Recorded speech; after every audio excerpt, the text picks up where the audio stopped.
Alright guys, Zach wanted me to check out something. The Gears of War Superpower faction, the COG. Now, the COG, I know nothing about except for it's the coalition of organized governance from the Gears of War franchise. Have I played the Gears of War franchise? No. Is this alcohol? No, this is water. Get your minds out. I don't drink anymore. Just saying. But, what do I know about the COG? Practically nothing. I haven't spent that much time looking into anything Gears of War. But this is one of the oldest requested videos on the server. So, let's get into it. The Gears of War Superpower faction, the COG. Let's go. Oh, by the way, because I'm an idiot and didn't remember to mention it, this was made by WiseFish. All links are going to be in the description below. If you have not yet, please hit that subscribe button because I see how many of you are not subscribed to me and returning viewers. I see you.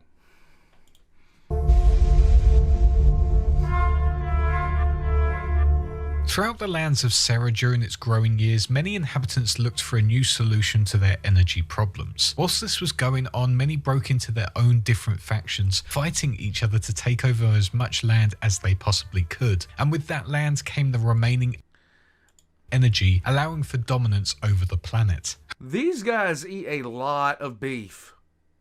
And I mean a lot of beef. Jesus.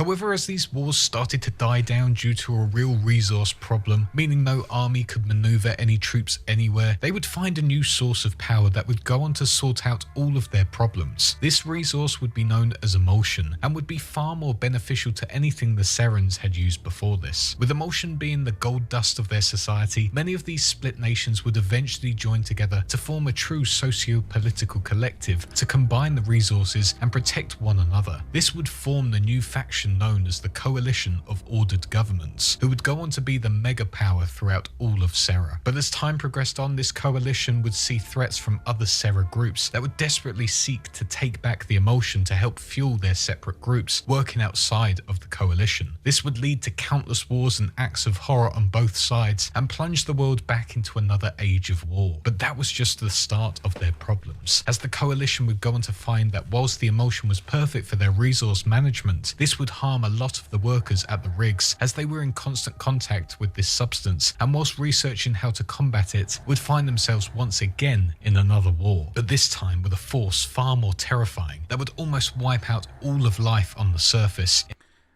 in a matter of time. That force being the Locust Horde. This whole event would see the coalition become the main faction to conduct the war effort and make sure their species would not go extinct. But how did the Coalition of Ordered Governments set up? What was their history? What went on in their ranks during the years leading up to Emergence Day? And ultimately, where do they sit now? Well, in today's video, we will explore the lore behind the political faction that rules Serra and its resources. This is the history of Serra's Coalition of Ordered Governments.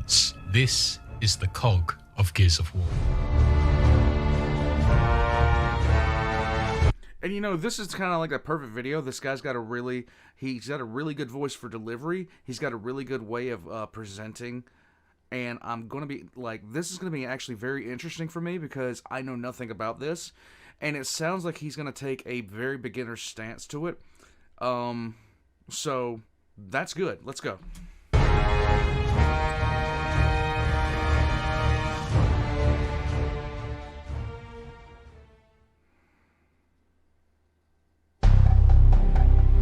Lots of beef, guys. Lots of beef. Since the beginning of recorded history for the people of Serra, warfare was an ongoing thing throughout their lands. These wars would continue on for at least a millennia and would be labelled in their history as being the Age of Armageddon. These wars were all due to the same thing. It was to gain power of the planet's natural resources. And as wars ventured further out of people's homelands, this would trigger a worldwide conflict with almost every bit of land under contention. Later within this age, a militaristic monarchy within Tyrus was established, established, who with their imperial society looked to take land and spread their ideologies to other continents. Here the imperial forces of Tyrus took their forces to the South Islands on a conquest mission to expand their territory. But arriving there, the islanders hit back, not wanting to be ruled by this imperial army. For a while the islanders were able to hold off the forces, but the strength of Tyrus's army eventually overwhelmed them, as well as devastated their tropical landscapes. And with the war known as the Archipelago War now over, the Tyrus kingdom were able to now conquer and colonize this area of the world. But as conflicts continued on, resources started depleting at a rapid pace, causing many nations to suffer greatly. This forced a lot of societies, if not all of them, into an age called the Age of Silence, a period of peace and prosperity. During this time, all of the Serans' prayers of a power resource had been answered, as the people of Sera discovered a new luminescent substance beneath the planet's surface. After discovering this substance, the scientist known as Dr. Helen Cooper used it and developed a light mass process, transforming it from a useless substance into a new inexhaustible and inexpensive source of energy known as emulsion. This immediate find of a new substance meant that all of the experimental energy sources that were being used were now useless and were to be completely overhauled to make way for this new power source that could revolutionize all life over Sera. With this now, You know, this sounds far-fetched and like science fiction, but we could be very easily just a few advances away from cheap, affordable energy that comes from something that we just already have, but nobody right now is thinking of the way in which to use it where it can do that. So this isn't far-fetched. The backstory of this is not far-fetched at all. It's my hope that one day that'll happen, that we can stop doing, because I don't know if you guys know this, but I'm a little bit of an environmentalist. Not much, a little bit. Actually quite a bit. And I would love us to have less of an impact. Just saying.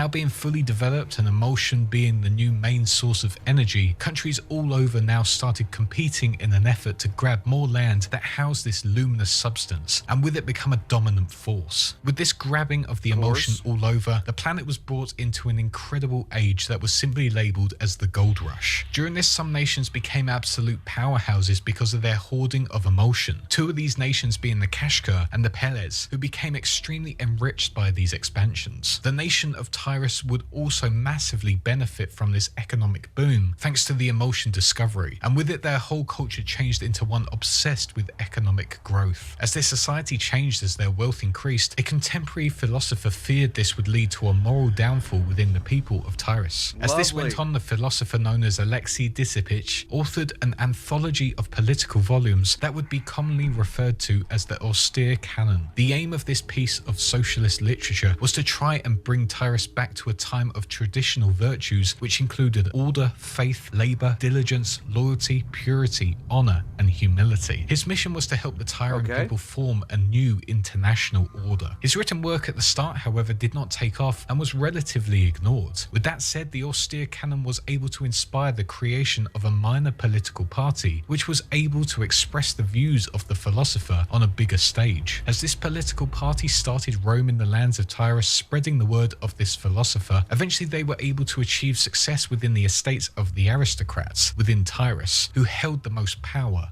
land, political and military positions in all of the nation. With this, these aristocrats were able to bring the austere canon ideologies into the broader political spectrum, enabling charismatic politicians to spread the word of it into the mass population. As politics began to change due to this new focus on the austere canon, the nation of Tyrus completely transformed as they went into a renaissance period, which would help them massively into becoming an incredible international powerhouse. As they set up this new empire, the royal dynasties of Tyrus went on to set up monumental metropoles, including the new national capital of Ethera, as well as the economic hub of Jacinto. On top of all of that, they were also able to set up larger military forces, which later in their time would turn into two of the famous infantries being set up, with the 26th Royal Tyrant Infantry and the Duke of Toland's regiment being turned into highly disciplined and real professional forces. But as these new changes started to take place within the Tyrus land, the population started to question the role of the monarchy within their society and what they added to their new revolutionized land. As the population realized they ultimately added nothing, this led to the abolishment of this long-running institution and instead was replaced with a democratic government who were, funnily enough, still run by the former aristocracy, keeping it somewhat familiar still. Problems started emerging at this point, however, and this was all thanks to emulsion, which had become the backbone of everyone within Serra. Whilst the people of Tyrus could sit back and relax with the knowledge their whole economy was doing well thanks to their overwhelming hoard of emulsion, other parts of the world were majorly suffering as they weren't able to grab any of it thanks to these larger nations storing it for themselves in their conquest years. This led to a huge inequality of finances and power, with a lot of smaller nations becoming desperate to try and even survive. This was shown as being true as the neighbouring countries of Kashgar and Vazgar had a huge divide between both of them. Kashgar supposedly owned 1/5 of the international emulsion reserves, and because of that, Vazgar became entirely dependent on Kashkari's pipelines to make sure their society could continue. This was just one example of the many inequalities that happened all throughout the planet, and because of things like this, a lot of resentment happened within the smaller nations towards powerhouses like Kashgar and Tyrus. But despite ongoing polarization on the planet of Serra, Tyrus continued to grow, and because of that became one of, if not the biggest political powerhouses throughout all of the land. Not only did it house a ton of emulsion reserves, but it also had one of the most powerful militaries at its disposal that would protect all emulsion areas they possibly could. With this ultimate power in mind, a charismatic statesman at the time, Nassar Embry, wanted to use that image of strength to bolster even more political and economic growth to his nation. His plans for this was to combine other nations' forces into one supranational military that was capable of taking out any and all threats that they might face, to make sure the nations remained in the status quo and kept their monopoly over the global emulsion supply.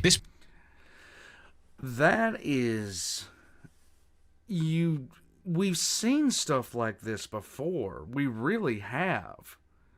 We really, really have. This is not far-flung. I love how grounded this is, this backstory. Normally, I'm kind of like, when it comes to video game backstories, but this one I am actually very, very interested in because it's all grounded in historical things. This proposition worked well with the other leaders of Kashgar, Sarfath, Dashin, as well as the other leaders later known as the Allfathers within Tyrus, and with that agreed to combine their resources into a new socio-political collective. The nations inevitably came together to create the new organization known as the Coalition of Ordered Governments, and with it helped secure their nations as the most dominant on the planet of Serra. As the coalition had now been officially set up, the Allfathers went on to make sure that not only did this organization manage their economic goals, but they would also set up political acts that would help all of the nations involved. A new constitution was ultimately set up and was called the Octus Canon, which established its system of government and political ideologies. Leaders from the nations who were part of this coalition would go on to serve within the Council of Sovereigns, which would allow them all to be a part of unanimous votes that would determine alliance policies, as well as select an executive from among their ranks. The executive, also known as the chairman, wouldn't have much power. However, they would be used as a mediator between the various heads of state, as well as overseeing the implementation of their decisions. But at this point, the Coalition of Ordered Governments had been officially set up, combining socialist ideologies with their domestic policies, incorporating their original policies of the austere canon, as well as the ideas of the authoritarian culture of the Octus Canon, with the founding families of Tyrus still at the top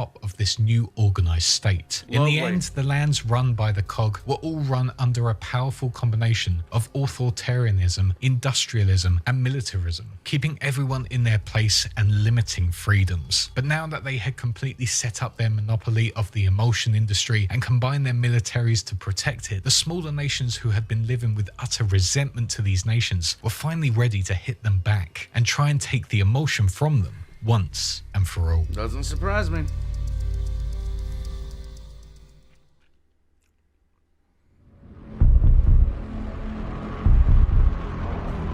Shortly what he after the did. coalition set up, the COG started sending their new troops, known as Gears, into many of the different areas within their control to become peacekeepers. This immediately did not sit well with the smaller nations, who felt this was less about protecting their economy, but more about taking away their unique identities and their overall freedom. Without a second thought, because of the rage that had been building over the years, these smaller nations set up their own military and hit back against the COG, becoming known as the Union of Independent Republics, and with it, the Pendulum Wars had begun. This war was so huge that even by the first battle, some of the COG representatives thought this would be how the planet's destruction would come about, and immediately set up plans to protect the VIPs. Plans were set up to construct a bunker facility on the island of Azura that was to house key members of the coalition, such as politicians, servicemen, scientists, artists, and celebrities. Eventually, the bunker was set up and was designed as a lavish resort, and was to house one of the best scientists in all of the land, a one Dr. Niles Samson. But at this point during the war, the coalition now suffered a new problem, and that was to be in the form of a fatal lung condition caused by emulsion, which was labelled as rust lung.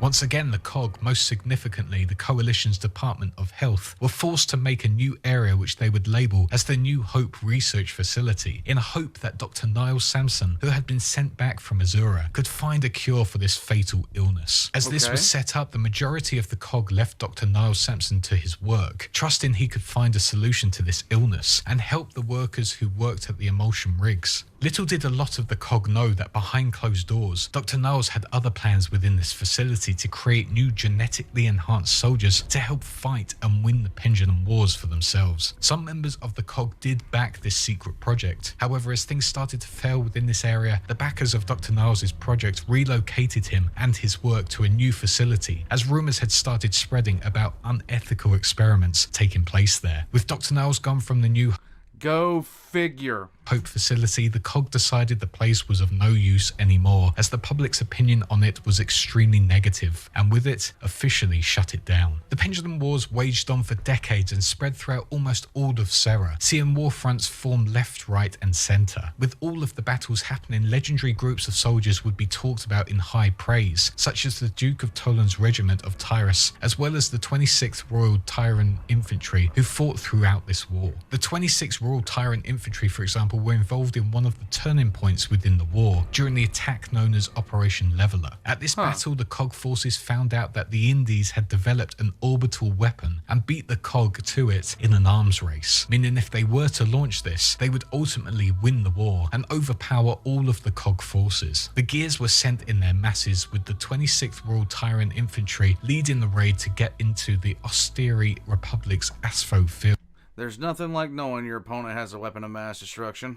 And retrieve their weapon known as the Hammer of Dawn. The raid was ultimately a success, as the Gears overwhelmed the Indies and stole the Hammer of Dawn for their own use. But despite that, the war continued for another 2 years, with 30,000 more troops dying in the process. Eventually, Adam Phoenix used the stolen Hammer of Dawn technology to create the satellite-based weapons for the COG. With this weapon in full operation, the coalition could storm into 2 Indie areas of Furlin and Ostri, as well as defend their city of Bonber with their latest weapon, the Hammer of Dawn. With the Hammer of Dawn being used multiple times against the Indie forces, it became clear that they could not win against the coalition, and immediately the UIR surrendered and started negotiation processes. Some forces still continued fighting, however, believing that the surrender was just COG propaganda to ruin their morale and to have them stand down. After continued fighting utilizing the Hammer of Dawn, eventually an armistice was signed, ending the war once and for all, with the COG becoming the victors. The official statement wrote,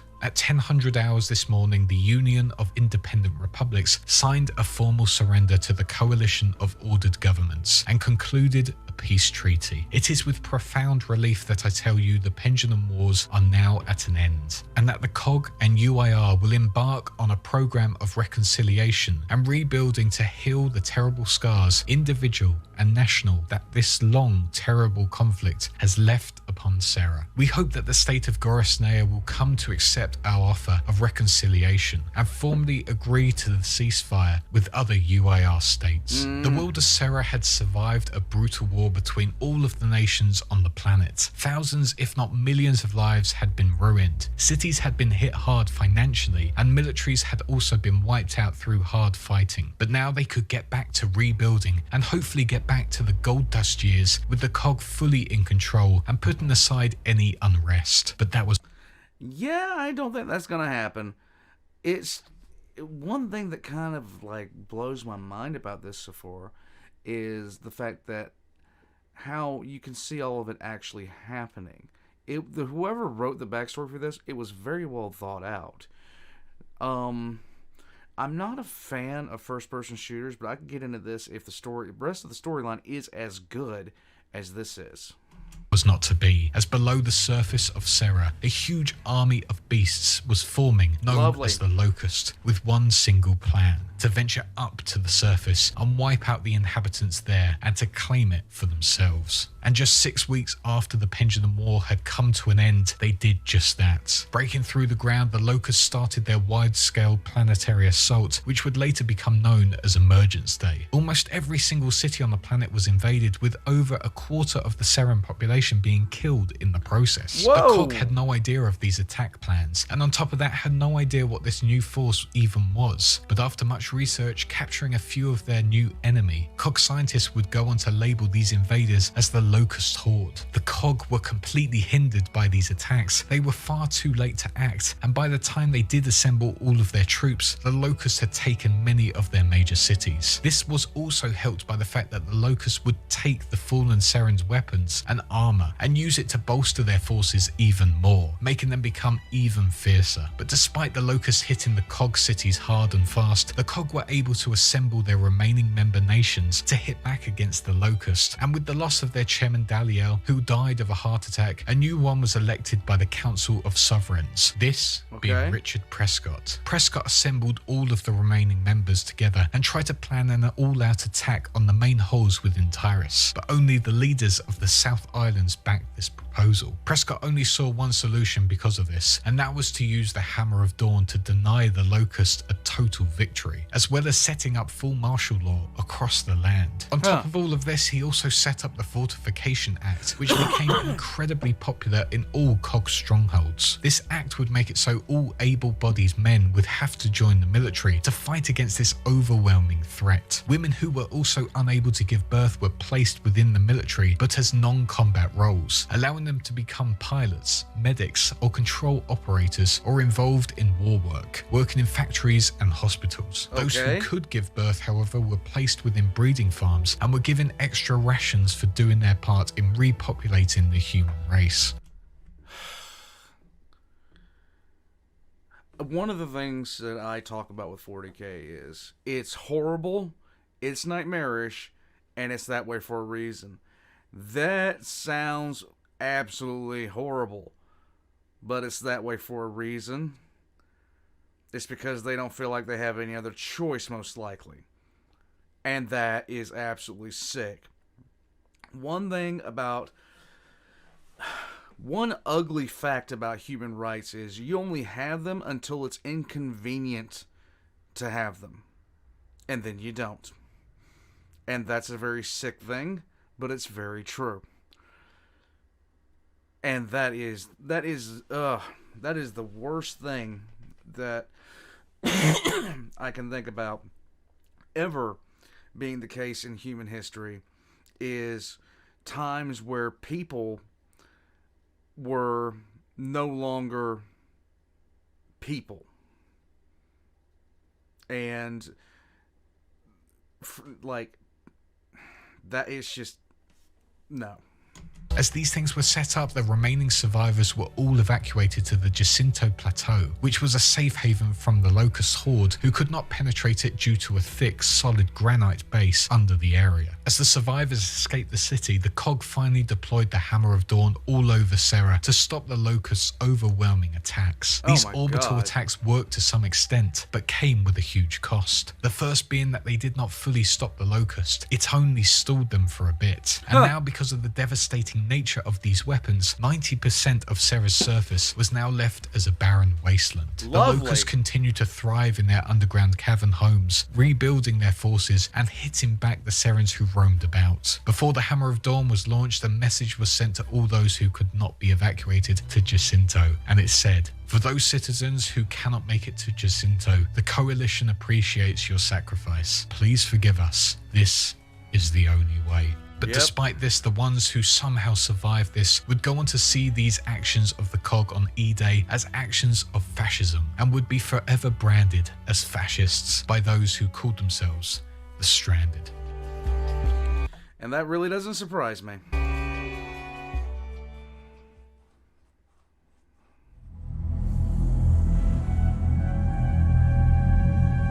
10 years had now passed since E-Day, and the war continued on. One of the biggest battles to occur within this long bloody war was within Ephyra. The COG sensed that there was to be a big attack on the city early on, and that only came to light when seismic activity increased in that area, forcing Lieutenant Anya Stroud to assemble all COG units possible to defend from the inbound Locust forces. The reports were right as the Locusts broke through and started to attack the city hard. Despite the reports, the COG were caught completely off guard and were overwhelmed by how large the Locust forces were, with 10,000 drones and boomers, 1,000 Reavers, and many Brumacs and Corpses. Despite sending their best troops, the COG lost all communication the moment the Locusts first erupted to the surface, meaning they were hindered once again. Marcus Phoenix arose as one of the heroes and villains for the COG on that day, as he noticed that the E-holes that the Locusts were coming up through had bursted a gas pipeline, and as he threw a grenade into it, it would cause a massive explosion, shredding the street apart, and killed all of the Locusts within that street in the process. Despite this small victory for Marcus and his gears, the COG was losing and had to fall back, but they were not giving up yet. Colonel Victor Hoffman had a plan to help save the city. As Locust forces were coming across the bridge and pushing into the city, he wanted to use the Hammer of Dawn to take out the bridge and stop their assault into it. This was all going well until Marcus received a distress call from his father, Adam Phoenix, who was in trouble within the East Barricade and Haldane Hall. Marcus was told to stay where he was, but he disobeyed and left the area to go to Haldane Hall.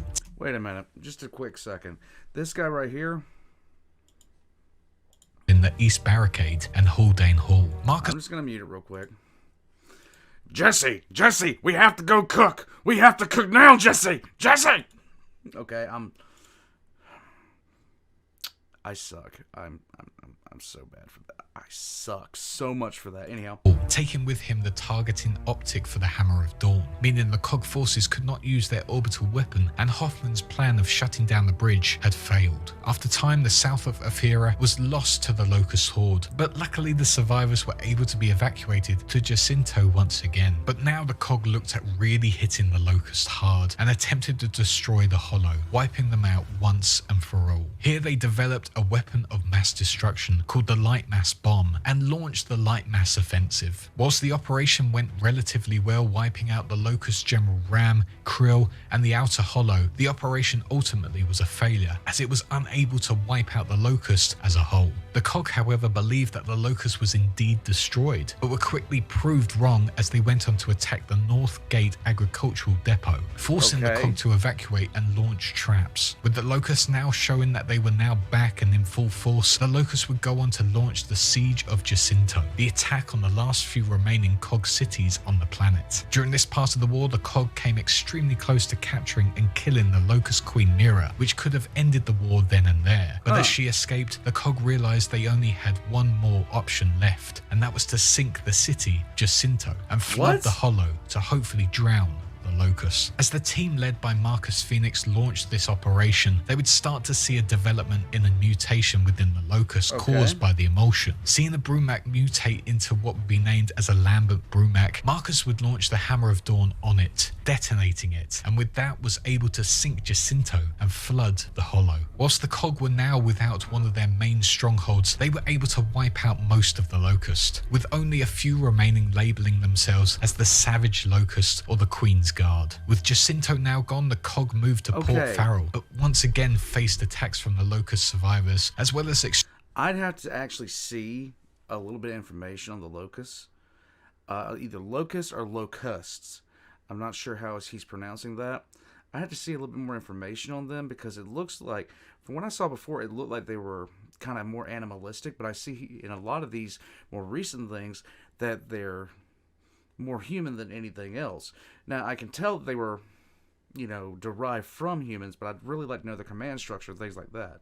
Extremely harsh weather. It became clear this was not an area in which the COG could live, and quickly moved once again to the island of Vectes, on the other side of a deep sea trench, protecting it from the remaining Locust. Coming to this island, they would find a small group of 1,000 survivors living in the town there, as well as 4,000 more people from the Republic of Gorisnea, a former UIR nation who would side with the COG to help protect the survivors on Vectes. Whilst there were people from previous sides of the Pendulum Wars, at this point in time, the villagers decided to join the COG, as they wanted to rebuild on Vectes and one day claim back the mainland from the Locust. But once again, 18 months after the sinking of Jacinto, the new mutated forms of the Locust, the Lambent, invaded the surface and started throwing the COG into disarray once again. Whilst they thought they were safe within Vectes, the Lambent were hitting them hard and they needed to find a new place to set up, but it was no good. There was nowhere for them to go, and because of it, the COG were forced to disband in order to form into smaller communities. Okay. These communities would keep in contact with each other, as well as lending each other aid. But it was clear that there was no way the Serans could set up a central government anymore. But despite the disbanding, the COG, or the survivors, were still able to fight back against the Lambent and the remaining Locust horde. Eventually, after working on the cure for the Lambent, Adam Phoenix was able to come up with a weapon that could finally wipe out the Lambent and the Locust once and for all. This weapon would target any living being that had emulsion cells in its body and would destroy them completely. This weapon would be labelled as the Emulsion Countermeasure Weapon. With this knowledge, the remnants of the COG attacked the bunker of Azura as the other gears defended their bases from the overwhelming forces hitting them in a final stand. Okay. But Marcus and his gears were victorious and were able to launch the Emulsion Countermeasure Weapon and wipe out all of the Locusts and Lambent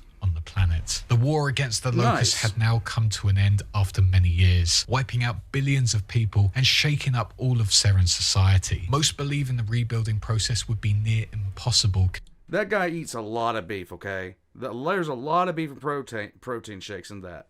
I'm just saying. Considering the state of the planet, but also how many people had been lost in the process. But after many years, Sarah was able to rebuild as the coalition reformed, getting rid of the chairman and bringing in a new leader called the First Minister. For the most part, the COG remained the same as it was back in the day, with seemingly a kinder approach to its role. This time, however, it had a much larger focus on building up its technology to protect its society and increase its rebuilding process. With these plans, the COG would go on to build up fabricators and DBs as protectors of their society, and on top of that would build up new settlements that were heavily protected by thick walls and heavy defenses. Anyone outside of the COG who were stranded were labelled as outsiders, independent groups that seemed to enjoy a mostly peaceful relationship with the COG. Things seemed perfect for the people of Serra once again, as they had now entered a new golden age and could finally live peacefully once again. But 25 years after the end of the Locust War, a new threat was on the horizon. The outsiders would become desperate for resources and would hit back against the COG, who once again held a monopoly on them. But on top of all of that, the coalition also saw reports of entire settlements vanishing without a trace, with the COG believing it was the outsiders responsible. But as the investigation took place, it would be revealed that the long thought to be extinct Locust horde had awakened once again and was capturing humans and converting them into new soldiers that would be known as the Swarm. Thinking Serra was back to normal, the people of Serra would once again be plunged into a devastating war against their old enemy, and would have to seek out secrets all over the land to find a way to wipe them out all over again.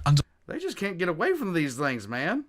Under the rule of the COG with their heavily militarized societies with brand new technology, it's safe to say that the Gears could ultimately achieve this. But will the planet of Serra ever go back to a peaceful time without threats of total annihilation? Only time can really tell. But for now, this has been the history of the institution known as the Coalition of Ordered Governments, and how they acted before, during, and after the Locust War.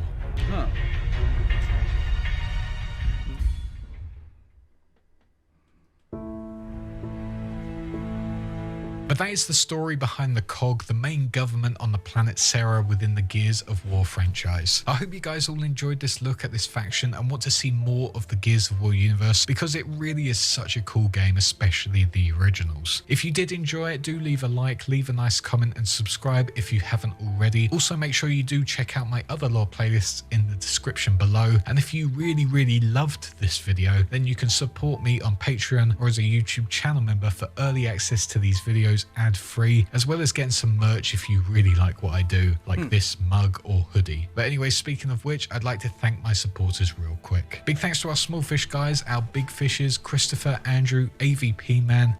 Guys, this was an excellent introduction. This was an absolutely excellent introduction to the Gears of War franchise.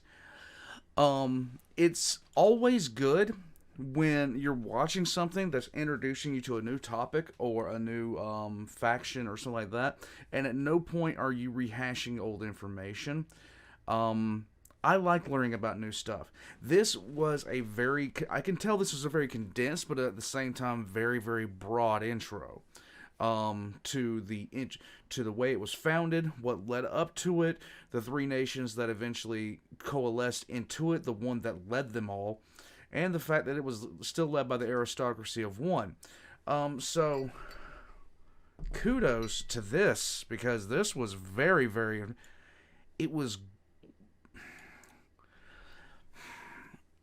I like lore videos like this that just, here's the lore, here it is. Like, I do my own stuff, you guys know. I'm a loud, like, belligerent idiot. I love it. But I like things like this as well. That's the reason I like Luton09 as far as a Warhammer presenter, because he presents the lore in a very direct fashion. He explores it from all angles. This, I would like to see more from him. I would like to see more from WiseFish about the Gears of War, the Gears of War factions, and especially the Gears themselves, and the some of the other things that I've heard about in this. In particular, I'd like to hear more about the Pendulum War. In any case, guys, all of WiseFish's links are going to be in the description down below, so go check him out. This was, I think, my second video on Gears of War. And I'm not upset about it at all. All of my links are going to be in the description down below as well. So, just jump on down there. I have my Patreon down there, and if you'd like to support the channel, I'd really appreciate it. If you want to support it, that like button and the comments, they help me out with the algorithm, and I really do appreciate it, guys. I am going to head out. I'm not sure when I'm going to be putting this one out. I normally record late at night, really late at night. So usually I have things in the rendering done by now, though, but that's not looking to be the case today. So this will probably go out after the Shenanigans stream on Friday. I'll see you guys then, or I will have seen you then. I'm an idiot. Ignore me. I'll catch you guys next time.